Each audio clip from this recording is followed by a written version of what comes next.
할렐루야. 우리 말씀 한 절 보겠습니다. 마태복음 6장 33절 말씀입니다. 우리가 너무 잘 아는 말씀이죠. 마태복음 6장 33절 말씀. 큰 소리로 한번 같이 읽어보도록 하겠습니다. 한 절이니까 같이 읽겠습니다. 시작. 그런즉 먼저 죄송합니다. 그의 의를 구하라. 그리하면 이 모든 것을 너희에게 더하시리라. 아멘. 할렐루야. 오늘은 사명에 대해서 한번 같이 나누어 보려고 합니다. 하나님 이 때에 우리 교회에게 각 시즌마다 계속해서 새로운 사명을 우리에게 말씀하고 계십니다. 우리에게 새로운 사명을 계속해서 주고 계십니다. 그리고 그 사명을 우리가 성취해내기를 명하셨습니다. 이 시즌에 우리에게 주신 사명은 영혼 구원의 사명입니다. 수많은 영혼들, 고통받는 영혼들, 죽어가는 영혼들, 주님을 알지 못하고 지옥으로 가고 있는 그 영혼들을 위해서 너희가 나아가라 라고 말씀하셨어요. 그래서 그 사명을 맡겨주셨어요. 그래서 많은 분들이 그 사명을 가슴에 품고 세상에 나가서 발로 뛰고 복음 전하고 섬겨도 보고 전도지도 드려보고 그러다가 거절도 많이 당해보시고 그렇게 애를 쓰고 또 기도하시고 중보하는 것으로 제가 알고 있습니다. 그런데 이 마지막 때라는 것이 여러분 실감이 나시죠? 또 전도해 보시면 더욱더 실감이 나실 것 같아요. 그래도 우리 교회는 하나님 정하신 부흥의 물결이 있어서 성도들이 또 많이 또 전도의 사명을 가진 분들을 통하여서 많이 오고 있어요. 그런데 세상 밖에는 이렇게 말한대요. 개척교회에서 성공하는 거는 로또 당첨되는 것만큼 어렵다 이렇게 말한다고 합니다. 정말로 그런 때가 온 것 같습니다. 제가 얼마 전에 꿈을 꿨는데요. 너무 충격적이어가지고 제가 꿈이 너무 생생했어요. 자고 일어나는데 제가 어떤 건물에 있었는데 앞에 내용은 기억이 잘 안 나고 제가 건물 앞에 있었는데 되게 귀엽고 조그만 한 제 허리 정도 되는 로봇들이 막 여러 마리가 오는 거예요. 제 가까이로. 그러더니 갑자기 막 총을 쏘면서 막 건물을 무너뜨리고 사람들을 공격하기 시작하는 거예요. 그런데 제가 그때 본능적으로 마지막 때가 왔다. 꿈에서 마지막 때가 거의 다 왔다라는 것을 제가 깨닫게 됐어요. 근데 제가 그 꿈속에서 생각한 거예요. 이제는 더 이상 하나님의 복음을 전할 기회가 이제 없구나. 때가 끝났구나. 라는 생각이 든 거예요. 근데 사람들이 막 도망가는데 로봇이 되게 조그맣게 네모나게 생겼는데 귀엽게 생겼거든요. 장난감처럼. 근데 무섭게 막 총을 쏘고 사람들의 건물을 막 무너뜨리기 시작하는데 너무 두려운 거예요, 제가. 그래서 사람들이랑 막 두려움에 떨면서 로봇을 피해서 도망가는데 제가 꿈속에서 이런 생각이 든 거예요. 진작에 내가 이런 날이 올 줄 알고 있었는데 왜 미리 이야기를 안 했을까, 성도들한테. 이 날이 내가 올 줄 알고 있었는데 이렇게 갑자기 올 줄은 몰랐지. 이제는 끝났구나, 때가. 이제는 정말 때가 끝났구나 하면서 제가 막 탄식하면서 막 후회하면서 이제는 다시는 이 전으로 돌아갈 수 없구나. 이걸 막 탄식하면서 진작에 성도들한테 말했어야 됐는데 진작에 성도들한테 말했어야 됐는데 막 이러다가 잠에서 깼어요. 저는 그때 꿈에서 마지막 때가 오긴 오겠지 알고 있었어요. 근데 이렇게 갑자기 올 줄 몰랐다. 이때가 이렇게 급하게 올 줄 몰랐다. 더 강한 이 정확한 메시지를 알고 있으면서도 전하지 못했다라는 두려움에 후회에 그 눈물을 흘렸습니다. 그래서 제가 이 꿈이 오래도록 좀 몇 주가 됐는데 오래도록 기억에 남았어요. 여러분 우리가 육을 갖고 살아가지만 영적인 세계 속에서 살고 있습니다. 영적인 세계 속에서 살고 있다는 건 뭐냐면 끊임없는 전쟁 가운데서 우리가 살고 있다는 거예요. 근데 뭐냐면 우리의 영을 빼앗으려는 자들과 우리의 영을 지키려는 하나님의 세력 그 영적 전쟁 한가운데에 우리가 있다는 것이죠. 이 끝없는 전쟁이 계속 있기 때문에 신앙의 여정이 힘이 들어요. 때로는 편안하면 좋겠는데 마음 좀 편하려고 교회 왔더니 영적 전쟁 속에 있는 거예요. 그러니까 고대죠. 나 이 귀신이 귀신같이 우리의 연약한 부분을 너무나 잘 알고 아킬레스건을 찾아가지고 제일 연약한 부분을 탁 건드는 거예요. 그래서 쓰러지고 넘어지기를 지켜보지 않고 계속 연타로 때리고 일어나면 때리고 이제는 여기서 좀 단단해지면 다른 부분 때리고 그래서 또 넘어졌다가 거기 좀 훈련되면 또 다른 부분 때리고 그래서 이 신앙의 여정이 주님 앞에 가는 날까지 우리가 때로는 힘이 들 때가 있습니다.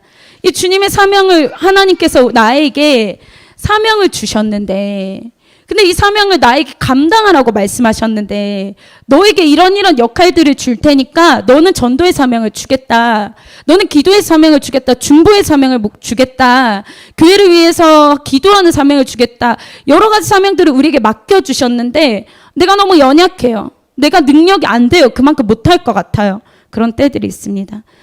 그래서 여러분 그런 어려움들을 저도 너무나 많이 겪고 있고 그런 훈련들을 가는 여정 가운데 지칠 때가 너무 많기 때문에 나는 어떤 존재인지 그리고 사명은 뭔지 옛날에요 제가 어떤 그 전에 교회 다닐 때 어떤 청년이 리더였는데 20대 초반이니까 되게 예뻐요. 그리고 막 이렇게 놀고 싶을 때잖아요. 예쁜 것도 사고 싶고 친구들이랑 또 놀고 싶고 근데 거기도 굉장히 빡셨거든요.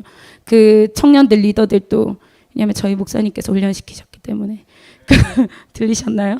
그래서 되게 힘들어가지고 그 청년이 이렇게 막 짜증내듯이 말하는 거예요.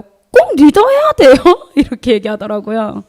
목사님 말고 다른 분께 말씀하신 거 제가 지나가다 들었어요. 집사님 꼭 리더 해야 돼요? 이렇게 얘기하더라고요.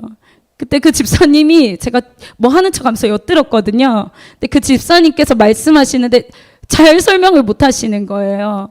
그래서 여러분들 혹시나 여러분들이 세론들에게 꼭 이렇게까지 해야 돼요? 이렇게 말할 때 우리가 왜 그렇게 해야 되냐면 하고 이야기할 수 있어야 되잖아요. 그래서 오늘 함께 좀 나누어 보고자 합니다. 한번 PPT 한번 보여주실래요? 사명이란 무엇인가 네이버 사전에서 한번 찾아봤는데요. 맡겨진 임무다. 우리에게 어떤 임무가 맡겨졌어요. 그것이 무엇인지 한번 봅시다. 사명을 알기 위해서는 다음 장이요. 하나님이 어떤 존재인지부터 우리가 정확하게 짚고 넘어가야 돼요. 여러분 하나님이 어떤 존재인지에 대한 명확한 믿음이 우리 안에 서 있을 때 우리가 불타는 사명감을 가질 수 있는 거예요. 구령의 열정을 가질 수 있는 거예요. 우리의 삶을 주님 앞에 던질 수 있는 거예요. 그렇지 않고서는 다른 동기로는 이것이 죽음을 불사할 수 없어요. 여러분 사명을 감당하기 위해서 죽음을 불사하고 우리 저번에 오셨던 아프리카 선교사님 막 자녀를 내어드리고 우리의 삶을 완전히 버리고 그런 것들이 어떻게 가능한가. 이거는 언제 우리가 가능하냐면 하나님 어떤 분이신가. 거기서부터 우리가 출발해야 된다는 거죠. 알고 있지만 다시 한번 마음에 새겨 한번 봅시다. 하나님 어떤 존재인지 시편 93편 보이시나요? 한번 같이 한번 5절 처음부터 끝까지 한번 같이 읽어볼게요. 시작. 여호와께서 다스리시니 스스로 권위를 입으셨도다. 여호와께서 능력의 옷을 입으시며 띠를 띠셨으므로 세계도 견고히 서서 흔들리지 아니하는도다. 주의 보좌는 예로부터 견고히 섰으며 주는 영원부터 계셨나이다. 여호와여 큰 물이 소리를 높였고 큰 물이 그 소리를 높였으니 큰 물이 그 물결을 높이나이다. 높이 계신 여호와의 능력은 많은 물소리와 바다의 큰 파도보다 크니이다. 여호와여 주의 증거들이 매우 확실하고 거룩함이 주의 집에 합당하니 여호와는 영원 무궁하시리이다. 아멘. 이 시편 93편의 말씀은 하나님의 권위를 이야기하고 있어요. 하나님의 왕권을 노래한 시예요. 하나님은 만왕의 왕이시고 만물을 만드신 분이다. 하나님의 세상을 이 3절을 보면 그 물이 소리를 높였다. 계속해서 하나님께 소리를 높였다라고 이야기하고 있는데 이거는 세상이 하나님께 대적하고 거스르는 모습들을 이야기해요. 그런데 그럼에도 불구하고 4절에서는 세상이 가지고 있는 그 모든 힘보다 하나님 뛰어나시다는 걸 이야기하고요. 5절은 하나님은 만왕의 왕으로서 하나님의 증거가 확실하다라는 것을 고백하는 그런 시예요. 이 부분이. 그래서 93편을 한번 집에 가서 한번 쭉 읽어보셔도 좋으실 것 같아요. 여러분, 하나님은요 만물의 주인이세요. 이것이 확실하세요, 여러분의 마음에? 이 확신이 여러분의 안에서 흔들리지 않으세요? 이게 흔들리면요 우리가 삶을 드릴 수가 없는 거예요. 근데 하나님은 만물의 주인이야. 하나님은 만왕의 왕이야. 하나님은 능력이 한이 없으신 분이고, 그럼에도 불구하고 하나님은 정말 신실하시고 나를 사랑하시는 분이야. 이게 내 마음에 확신으로 단단하게 서면 우리가 우리의 삶을 던질 수 있는 사명자가 되는 거거든요. 또 한번 봅시다. 우리가 너무나 잘 아는 말씀, 창세기 1장 1절 말씀 같이 읽어볼까요? 시작. 태초에 하나님이 천지를 창조하시니라. 여기서 우리의 믿음이 출발하는 거죠. 다음 디모데전서 6장 15절 말씀 같이 읽어보겠습니다. 시작. 기약이 이르면 하나님이 그의 나타나심을 보이시리니 하나님은 복되시고 유일하신 주권자이시며 만왕의 왕이시며 만주의 주시오. 기약이 이르면, 때가 이르면 하나님께서 그분이 어떤 분인지 보여주실 거다. 그분은 어떤 분이냐? 만왕의 왕이시고 그분은 모든 것에 주인이시다, 이렇게 말씀하시는 거예요. 그런데 이것이 우리 안에서, 그래, 맞아, 하나님 진짜 왕이시지, 모든 것의 주인이시지, 우주의 주인이시지, 날아가는 새도 주님 것이지, 부는 바람도 주님 것이지. 다음 장 한번 볼까요? 그 중간에 하나 더 있죠? 없어요? 뒤로 넘겼구나 제가.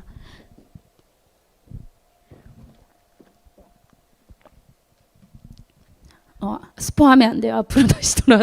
질문을 썼거든요, 제가. 여러분, 아름다운 바다도 우리가 하늘을 볼 때, 정말 아름답다. 어떻게 저렇게 하늘이 새털 구름이었다가 뭉게 구름이었다가 아니면 정말 파랗다가 해는 어쩜 저렇게 눈이 부시게 아름다울까 하는 그 모든 것들을 주님이 디자인하셨고 주님이 창조하셨고, 그 섭리, 저는 한 번씩 옛날에는 배집사님이 막 물리학 강의를 저한테 한 3시간씩 해주셨거든요. 그럼 제가 이렇게 졸면서 들어가지고 듣고 있나? 더 듣고 있어. 근데 되게 신기한 거예요, 그 우주에 대한 강의가. 그런데 그 놀라운 섭리가 주님이 계획하셨다. 그 지혜는 주님께로부터 나왔다. 여러분, 그 신뢰가 우리 안에 있기를 소망합니다. 그럼 주님에 대한 믿음은 우리가 확신이 서요. 그래, 주님은 그런 분이시지, 세상 만물을 지은 분이시지. 그러면 나는 어떤 존재일까요? 우리 수련이가 스포를 해버려가지고 다시 뒤에 한번 보여주세요. 크게 한번 읽어봅시다. 하나님의 자녀. 좀 안 맞으시네요. 연세들이 있으셔가지고. 다시 해볼게요. 하나님의 자녀. 네, 요한복음 1장 12절 한번 같이 읽어봅시다. 보이시죠? 시작. 영접하는 자, 곧 그 이름을 믿는 자들에게는 하나님의 자녀가 되는 권세를 주셨으니. 근데 왕이신데 그분이 만물의 왕이시고 만주의 주이시고, 때가 되면 그분이 어떤 분인지 드러나실 거고, 그리고 그분이 모든 것을 소유하신 주권 아래 그분의 통치와 다스림 안에 만물이 운행하고 있는데, 그런데 너희가 예수 그리스도를 영접하기만 하면 권세를 주겠다. 어떤 권세냐? 하나님이 너를 자녀라 부르는 권세를 주겠다. 할렐루야. 여러분, 이것이 얼마나 놀라운지 우리가 알아야 되는데, 저 구절을 너무나 많이 어릴 때부터 접하다 보니까 그냥 그래, 그냥 외우는 거죠. 영접하는 자, 그 이름을 믿는 자들에게는 하나님의 자녀가 되는 권세를 주셨으니, 주셨대요. 그 아무 감동 없이 이거를 우리가 접하고 있었는데, 그 안에, 내면의 그 구절 안에 진짜 의미를 들여다보면 너무나 이것이 놀랍고 우리에게 감사하고 절대로 놓칠 수 없는 놀라운 권세인 거예요. 한번 볼까요? 이거 누구 거예요? 주님 거잖아요. 근데 아빠 거 누구 거예요? 내 거잖아요. 아빠 거. 여러분, 아빠 거 내 거 아니에요? 죄송해요. 아닌 집이 덜어 있겠으나 아버지 거 내 거잖아요. 이 모든 만물의 주인이 누구라고요? 내 아빠. 내 아빠 거라니까요. 내 아버지 거라니까요. 이거 다 내 거야. 근데 너에게 나의 자녀가 되는 권세를 줄 거야. 하나님 그렇게 말씀하셨어요. 말씀 한번 볼까요? 처음부터 같이 읽어봅시다. 시작. 부활한 자들은 다시 죽을 수도 없나니 이는 천사와 동등이요 부활의 자녀로서 하나님의 자녀임이라. 영접하는 자 시작. 영접하는 자 그 이름을 믿는 자들에게는 하나님의 자녀가 되는 권세를 주셨으니 이는 혈통으로나 육정으로나 사람의 뜻으로 나지 아니하고 오직 하나님께로부터 난 자들이니라. 이기는 자는 시작. 이기는 자는 이것들을 상속으로 받으리라. 나는 그의 하나님이 되고 그는 내 아들이 되리라. 아멘. 여러분, 이거 여러분 취하고 싶지 않으신 분들 있으세요? 우리 목사님이 자주 물어보시는 말씀이 있잖아요. 삼성전자 만약에 회장이, 대기업 회장이 이제부터 양아들 해라 이러면 할렐루야 하면 부모님께 좀 죄송하지만 기뻐서 감사합니다. 죄송해요 부모님. 그럴 수 있잖아요. 근데 하나님께서 뭐라고 말씀하셨냐면 너희는 내 자녀다. 너희는 내 자녀다. 너희가 나의 자녀다. 이걸 얼마나 성경에서 많이 말씀하고 계신지 몰라요. 내가 너희를 자녀로 불렀다. 내가 너희의 진짜 부모님이다. 그래서 건우가 물어보는 거예요. 엄마 나 아버지 2명이야? 이렇게 물어보는 거예요. 너 아버지 1명이야? 배송모? 이러니까 아이 엄마 하나님 아버지 있잖아. 믿음이 나보다 나은데? 이랬어요.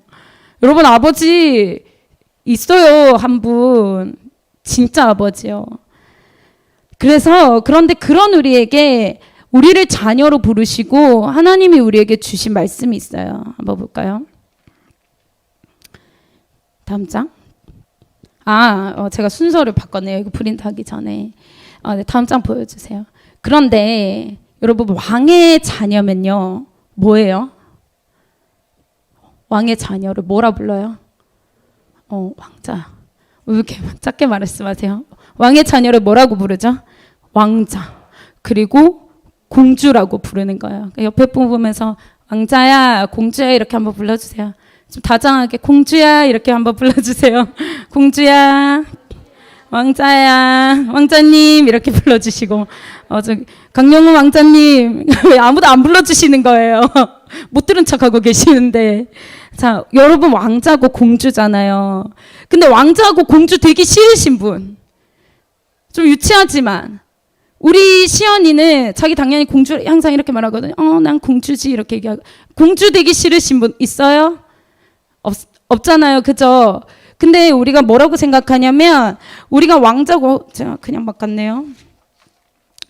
역사를 제가 한번 본 적이 있어요. 우리는 역사에서 왕이 어떻게 살았는지 왕자가 어떻게 살았는지 잘 모르잖아요. 근데 지금 제가 보여드리는 게 조선시대 왕의 하루 일과예요. 왕이 저렇게 새벽 5시에 보이시나요? 새벽 5시에 기상을 한대요. 그래서 왕실 아침 문안하고 밥 먹고 7시부터 9시까지 아침 공부하고 아침 먹고 10시부터 11시까지 오전 업무하고 점심을 좀 길게 드셔요. 2시간 드시고 또 밥 좀 소화되면 1시부터 3시까지 낮 공부하고 또 살짝 먹고 또 오후 업무하고 야간 숙직자 확인하고 야 이거 진짜 너무하다 그죠? 제 당진 갔을 때 이렇게 했는데 죽을 뻔했거든요. 3일하고. 몇 시에 자냐면 11시에 자서 새벽 5시 기상이에요. 평생 이렇게 살아야 돼요. 왕이. 그러니까 우리는 막 왕이라고 하면 가지고 싶은 거 다 가지고 먹고 싶은 거 다 먹고 짓고 싶은 멋진 궁궐 지어놓고 배 딱 띄워놓고 막 한가로이 거닐 것 같은데 왕의 삶은 저렇게 빡빡했다는 거예요. 그러면은 왕자의 삶은 좀 편안하지 않았을까? 옆에 보면 옆에가 누구냐면 5살짜리 세자의 하루예요. 자, 5살짜리 세자의 하루 몇 시에 일어나냐면 자축인묘 잘 모르겠어요. 하여튼 굉장히 빨리 일어나요. 저기 보시면 더 빨리 일어나요. 아침 정규 수업하고 아침 식사하고 보충 수업하고 점심 식사하고 잠깐 쉼이 있네요. 5살이니까 휴식 등 자유시간 한 1시간 반에서 2시간 정도 보여요. 그다음에 또 저녁 수업하고 저녁 먹고 또 밤에 수업하고 취침 보니까 한 4-5시간 자겠어요. 5살짜리 애기도. 자, 이제 왕자 하고 싶은 사람. 어디 갔어요? 공주하고 싶은 사람. 5시간, 4시간, 5시간 자고 평생 이거 하고 싶은 사람 없어요? 힘들었어요, 저도. 그런데 여러분, 왕자와 공주의 삶은 저런 거예요. 뭐냐면 여러분, 어질고 신실하고 백성을 사랑하는 정말로 어진 왕이 있어요. 한번 상상해 봅시다. 그런데 큰 나라를 다스려야 돼요. 그땐 지금처럼 인터넷이 발달한 것도 아니에요. 그러니까 왕은 늘 저렇게 나라를 위해서 고민하고, 나라를 어떻게 하면 백성들이 좀 더 잘 살까? 어떻게 하면 우리나라를 침략하는 저 적국을 무너뜨릴까? 적국이 막 백성들을 괴롭혀. 어떻게 하면 못하게 할까? 막 백성들에게 역병이 돈대. 그러면 어떻게 하면 저 역병을 못 돌게 할까? 막 공격한대. 서로 막 백성들끼리 막 싸움이 났대. 그러면 어떻게 하면 좀 지혜로운 신하를 보내가지고 그 밀란을 좀 잠재울까? 왕은 늘 이런 고민을 하고 있는 거예요. 어진 왕이. 굉장히 어질고 사랑이 많은 왕이. 그런데 왕자는 맨날 술 퍼마시고 있는 거예요. 맨날 누워서 잠자고 있는 거예요. 막 궁궐 타고 도망가가지고 막 기생집 가가지고 막 여자들이랑 막 놀고 있는 거예요. 음란하게. 여러분, 그러면 왕이 그 왕자를 기뻐할까요? 그 왕자는 왕을 기쁘게 할 수 있을까요? 아니요, 근심하게 하는 거죠. 근심하게 하는 거죠. 아니면 왕자가 맨날 자기 옷에 치장이 관심이 많아. 이 옷감은 아라비아에서 온 거야. 막 이 옷감은 중국에서 온 거야. 이 옷감은 대국에서 온 거야. 맨날 막 이거 각근은 뭐 상하로 만든 거야. 저 멀리 어디 이역만리에서 왔대. 맨날 자기 입을 것만 관심 있어요. 아니면 자기한테 올라오는 이 밥상에만 관심 있어요. 야, 이 쌀은 이천에서 온 쌀이야. 나 이천에서 온 쌀 아니면 안 먹어. 어디에서 온 소고기 없으면 나 밥 안 먹어. 맨날 그런 데만 관심 있는 거예요. 내 궁궐 꾸미는 데만 관심 있는 거예요. 아니면 왕자와 공주 맨날 싸우는 거예요. 맨날 와가지고 너는 맨날 이권 다툼하는 거, 권력 다툼하는 거예요. 아니면 맨날 맨날 왕 눈치만 봐요. 어떻게 하면 왕한테 눈에 안 거슬릴까? 어떻게 하면 왕한테 좀 잘 보일까? 맨날 그러고 있는 거예요. 그런 왕의 자녀들을 둔 왕은 마음이 어떨까요? 근심하죠. 기쁘지 않죠. 근데 왕은 지금 누가 필요하냐면 이 나라를 함께 다스려 나갈 왕자가 필요한 거예요. 왕이 하는 고민을 함께 고민하고, 전쟁이 나면 아버지 제가 저 북쪽 오랑캐가 쳐들어왔다고 하면 제가 다녀오겠습니다. 제가 이 나라를 위해서 저의 실력을 갈고 닦았습니다. 아버지 제가 죽어도 좋으니 저를 보내주세요. 하고 멋지게 활을 차고 전쟁의 가장 선두에 서가지고 딱딱딱딱 달려나갈 멋진 왕자가 필요한 거예요. 백성들이 역병이 돌아가지고 죽어가고 있으면 공주가 아버지 저 예쁜 척하고 예쁜 옷 입고 저 그러기 위해서 이 국가에 태어난 것이 아닙니다. 옷 다 벗어찡기고 허름한 옷 입고 허리 앞치마 탁 둘러매고 아버지 제가 가서 백성들을 보살피고 오겠습니다. 그런 공주가 필요한 거예요. 하나님께서 우리에게 원하시는 사명자의 모습이 바로 이런 거예요. 여러분, 장성한 왕의 자녀로 산다는 것은 아기일 때는 4살, 5살일 때는 그렇게 못하겠죠. 그러나 10대가 넘어가고 20대가 넘어가고 30대가 넘어갈 때 왕의 자녀로서 우리가 어떻게 살아가야 하는가? 하나님이 고민하는 그 문제를 함께 고민하고, 하나님이 가슴 아파하는 그 눈길이 닿는 곳을 우리가 함께 가슴 아파하고, 하나님이 죽어가는 영혼을 위해서 성도들에게, 우리 성도는요, 그냥 성도가 아니에요. 성도는 뭐냐면 거룩한 물이라는 뜻이거든요. 성도들에게 너가 나를 위해서 그곳에 갈 수 있겠니? 너가 나를 위해서 그 험한 곳에 가서 너가 애써줄 수 있겠니? 라고 말씀하실 때, 네 주님 제가 가겠습니다. 제가 좀 허름하면 어떻습니까? 제가 좀 굶으면 어떻습니까? 주님 가라고 명하시면 제가 그곳에 가겠습니다. 주님 걱정 마세요. 제가 가서 저는 능력이 없지만 한번 최선을 다해 보겠습니다. 그렇게 말하기를 주님이 기다리고 계신 걸. 그게 우리의 주님의 마음을 여기 없네요. 시원케 해드리는 그 주님이 기뻐하시는 왕의 자녀의 모습인 거죠. 다음 장 한번 볼까요? 여러분 어때 보여요? 이 모습을 보니까 되게 막 부자 같아요?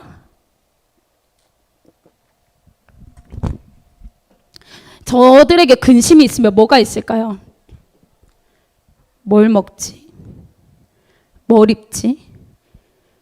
우리 막둥이 저고리가 찢어졌는데 옷감이 없어. 뭘 입히지? 자녀가 몇 명이에요? 자녀가 9명인데 먹을 게 없어. 뭘 먹이지? 쌀독이 바닥났는데 나무도 다 나무 뿌리도 캐갔는데 큰일이네. 한숨 쉬는 소리가 여기까지 들리는 것 같아요. 근데 다음 장 봅시다. 먹을 거 걱정할 것 같나요? 저기 있는 왕의 고민은 왕자 사진이 없어가지고 왕을 가져왔는데 저들의 주된 하루의 고민이 무엇을 먹을까일까요? 저들의 주된 하루의 고민이 무엇을 입을까일까요? 저들은 무엇을 입을까 무엇을 먹을까 걱정하지 않아요. 왕의 자녀들은 무엇을 먹을까 무엇을 입을까 걱정하지 않아요. 무엇을 가질까 어떤 궁궐을 지을까 고민하지 않아요. 물론 나라적 국가적 사명이 있을 때는 고민하겠지만 나를 위해서 무엇을 먹을까 무엇을 지을까 무엇을 한번 사볼까 고민하지 않아요. 한번 다음 장 한번 보여주세요. 그 말씀이 바로 이 말씀이죠. 같이 한번 읽어봅시다. 시작.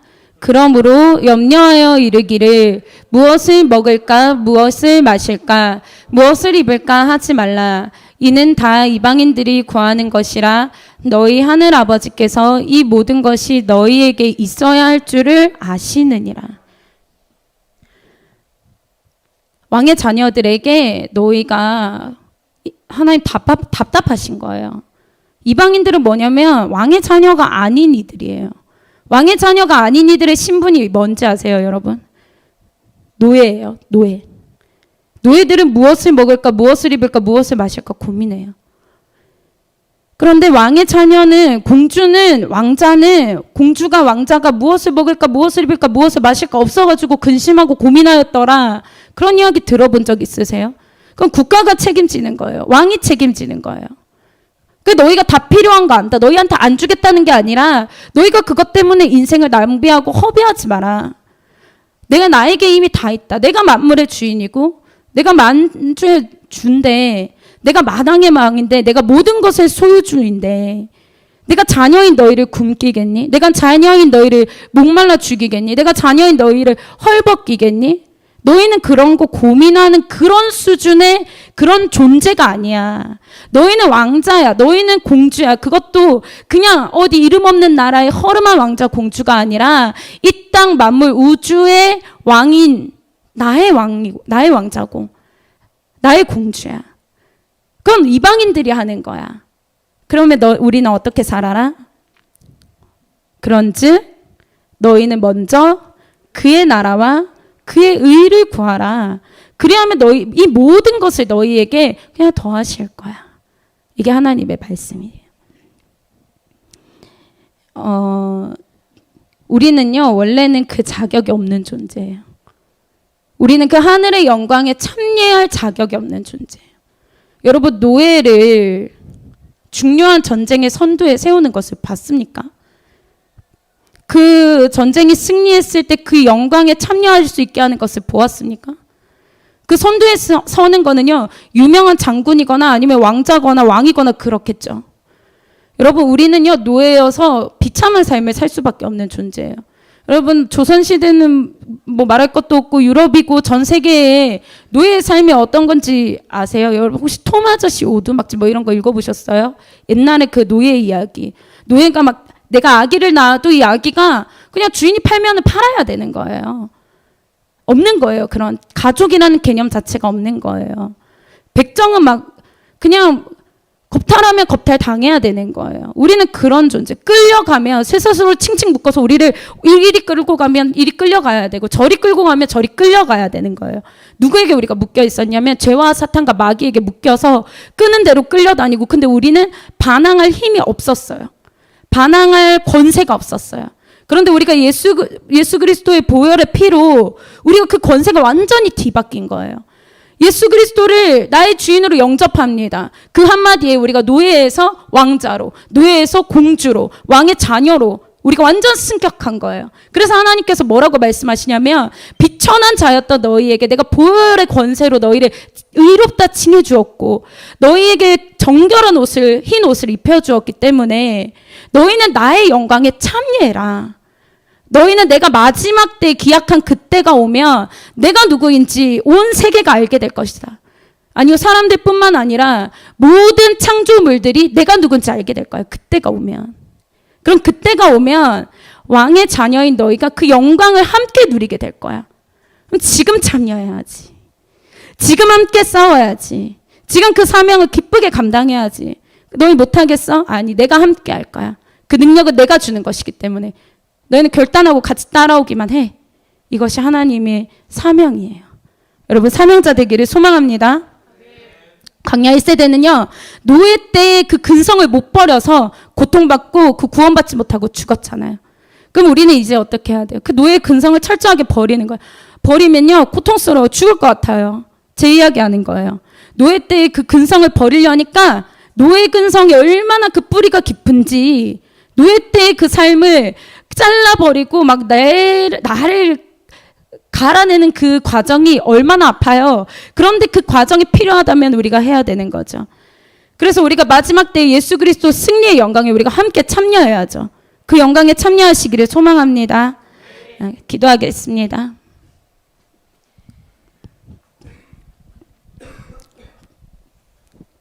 우리 불 끄고 같이 오늘 이 시간에 기도하기를 소망합니다. 하나님 아버지, 주님, 우리 가운데 아버지 우리를 자녀로 부르심을 우리가 봅니다. 하나님, 우리 가운데 얼마나 죄가 많은지, 아버지 우리가 얼마나 더러운 존재인지 아버지 우리가 보게 하여 주시옵소서. 아버지 우리를 그 그리스도의 영광에 불러주시고 너희가 이 영광에 함께하자. 나의 딸아, 나의 아들아, 이곳 가운데 너희가 함께하자. 너희가 함께 걷자. 너희가 이 고된 아버지 이 길을 그래도 함께